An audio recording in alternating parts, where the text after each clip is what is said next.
দিয়ে দেবো তেল, দিয়ে দেবো গরম মশলা, দিয়ে দেবো পেঁয়াজ। পেঁয়াজ ভাজা হয়ে গেছে, এখন দিয়ে দেবো আদা রসুন,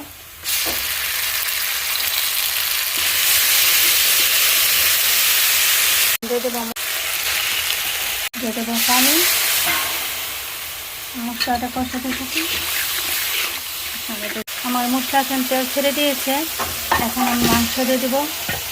সবজি চাল কুমড়া দিয়ে আলু দিয়ে মুরগির ঝোল রান্না করবো আমি।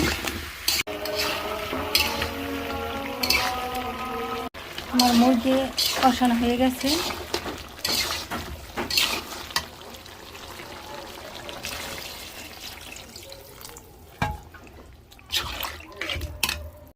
আমার কারি হয়ে গেছে, এখন আমি জিরার ছাঁক দিয়ে দেবো।